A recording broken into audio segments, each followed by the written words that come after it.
大家，我是波妞，今天来到的是淡水。为什么来淡水呢？大家对淡水一定都觉得啊，不就是那样，走在河畔看看夕阳。但我今天想要带大家走点不一样的地方。今天呢，会带大家去淡水的水岸秘境的观景台。另外呢，还会带大家穿越时空，走访淡水最有古早味的街道，带你们去看看怀旧的老宅风格。另外还有超吸眼球的冰品，以及内行人才知道的私房菜。那我们就准备开启我们一天的chill之旅吧。那今天第一个行程呢，来到的就是淡水的长堤，然后 LB 咖啡。那为什么选这里当第一个景点呢？是因为它位在淡水老街的尾端，所以呢，无论是你可能想要更早来逛淡水老街，逛完之后走到这里落个脚休息，吃个中餐，然后喝个咖啡下午茶。或者是说像我们一样，当做是一天的开启。那等一下从这里呢，我们结束之后，我们就可以去逛淡水老街。那这边呢，其实你进来啊，你会觉得干嘛介绍这家？就是外观不就跟一般的河岸餐厅一样吗？而且还有更漂亮的河岸餐厅。那其实呢，最主要的一个原因呢，是因为它的2楼有一个就是用餐区的观景台。那因为它是位于角落的尾端。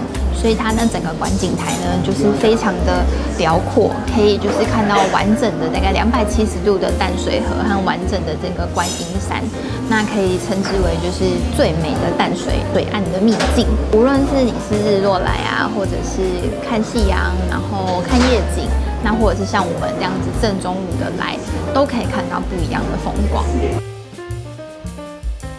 那我们点的东西就是一份牛肉起司堡，然后还有配火龙果、芭乐汁跟冰咖啡。它本身这个堡就有附纸条。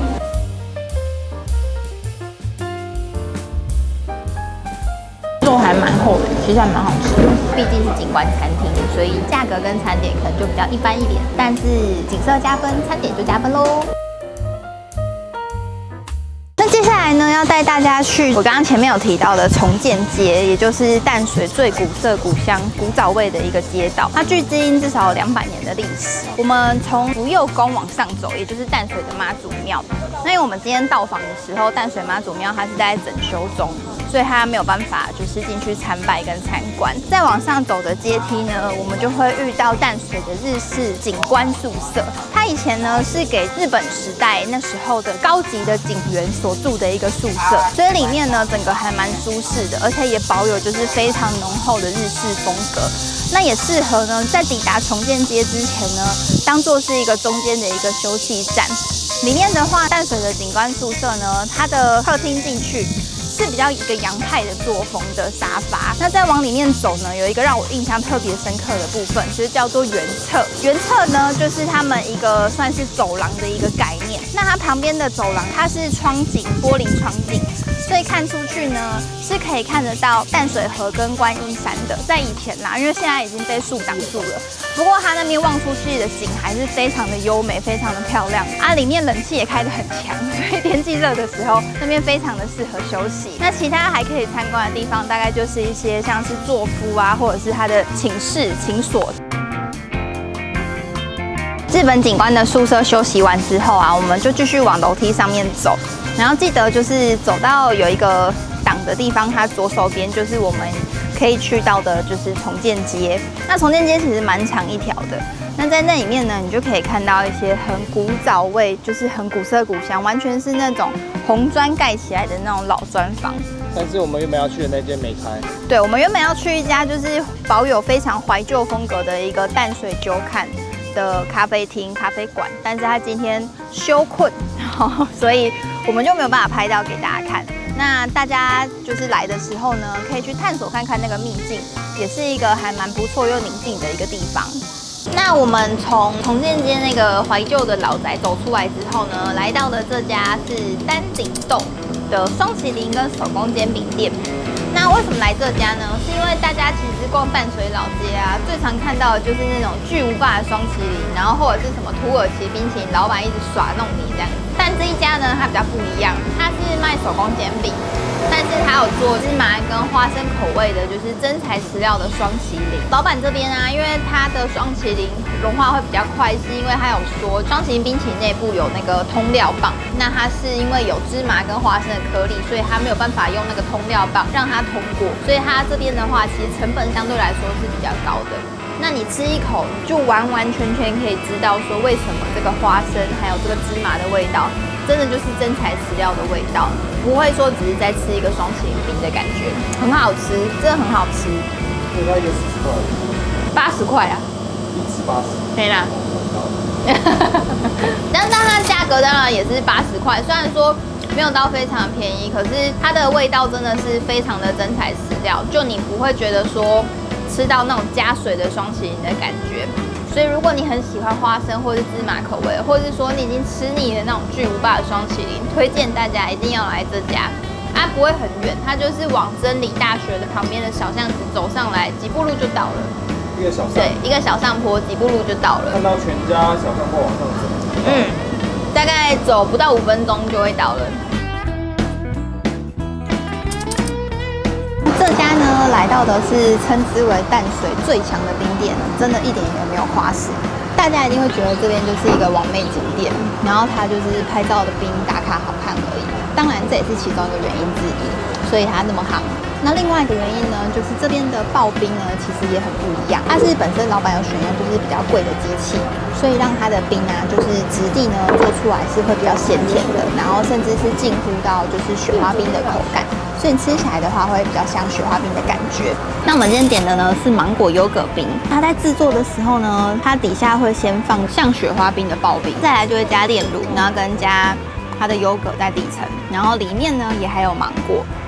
所以不是只有端上来的芒果这几块而已。完成之后呢，它外面会再加上刨冰，最后再用手工的塑形，把它用成这样子圆圆胖胖很可爱的一个形状，再淋上酱，再放上几块芒果这样子。吃起来真的很好吃但它就是天气很热，融化真的很快，拍照技术要快一点，不然就化了。然后这是刨冰吗？它是啊，有牛奶味，因为它有加炼乳在里面啊，很像牛奶雪花冰，对不对？对。在排队的时候，他也会问你说可不可以坐户外的位置或者是室内的位置啊。户外的位置其实景观是看出去还不错啦，只是说因为是冰，所以室温很热，融化的就非常的快。像我们隔壁点宇治金石，然后它的宇治金石一下子就垮了这样子。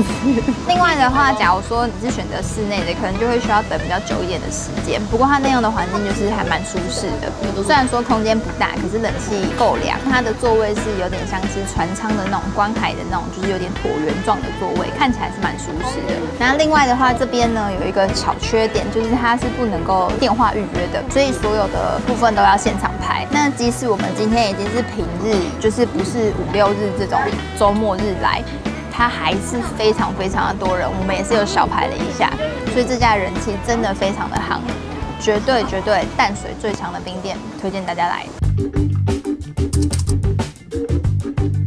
最后呢，内行人才知道的私房菜，它叫做五谷杂粮私房菜。那它本身位于的地方呢，是不在淡水的闹区的，它必须要有开车过来会比较方便。那如果说是搭捷运来玩的，它可能就需要坐公车来抵达。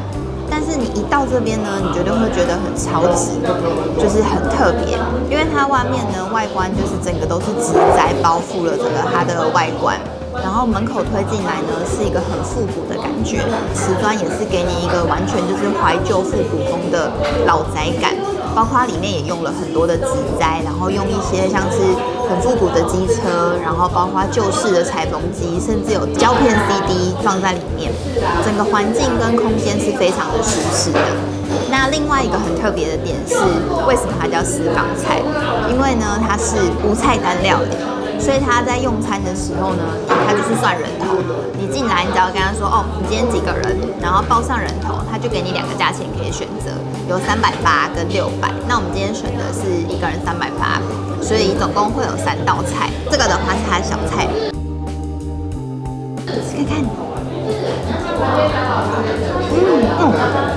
这是腌茄子，很下饭哎。它是属于就是创意台菜的一个部分，然后我觉得这样子心情也蛮好的，就是因为你不会知道你今天要就吃到什么，所以就是在用餐的时候本身就是有一种惊喜感。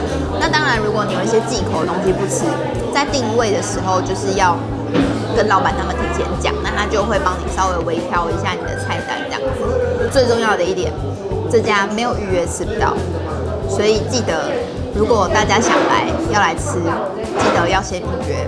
那我们第一道的创意料理来了，它是胡麻鸡肉。老板刚刚上面有说上面那叶子不知道什么月桂叶还是什么肉桂叶，我没听清楚，但他很忙，不好意思问他。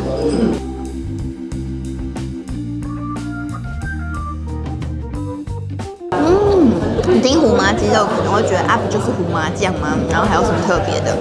但它的胡麻酱吃起来很不一样哎，它里面有多了紫洋葱，然后多了龙须菜去做调味，所以它整个吃起来胡麻味，我觉得还带有一点点油醋的一个清香感，很舒服。不只有胡麻酱味道，它有一个好香的味道哦。里面还有小黄瓜，我觉得它料理很棒的是它很下饭，但是呢，因为它是用当季时令的那种料理来做的。所以它里面我刚刚才发现它有小黄瓜，吃起来就是可以增添整道料理的一个清爽感，然后又很脆。它的酱料也可以沾着小黄瓜，或是配着肉吃，再配上它的龙须菜，就等于说你一道鸡肉，可是你又吃了2样青菜，超健康哎。那我们第二道的创意料理呢，今天它应该是有点像是海鲜豆腐煲的这种。它里面有嫩豆腐、花枝、鲜虾，一样有就是蔬菜，而且它最上面最特别的是它撒的是蹦米汤，来吃看看，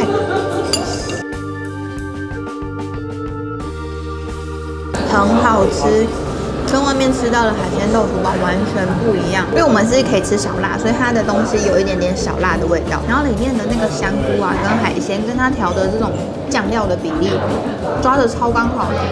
吃下去就会让你非常的开胃，然后又可以吃到非常多的青菜，它不是整个都是海鲜，然后也没有勾芡的那种感觉。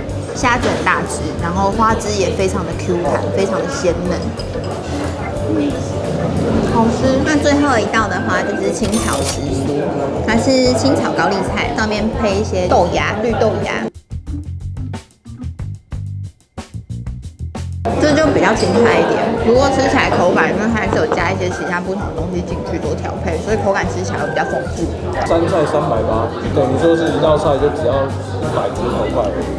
用餐环境也比快炒店好，而且吃到的食材跟吃到的感觉，真的跟快炒店是完全不一样的。是台菜的口味，可是就是多了一些创意在里面，然后多了一些不一样的食材，很推荐大家把这里当做最后一站。它这个这么复古的一间店啊，但是我们桌上旁边却放了一个非常欧式的雕像。难怪你这么爱他，一直拍他。因为他一直看着我吃饭。今天呢，一日的淡水超秀之旅呢，就带给大家，拜拜。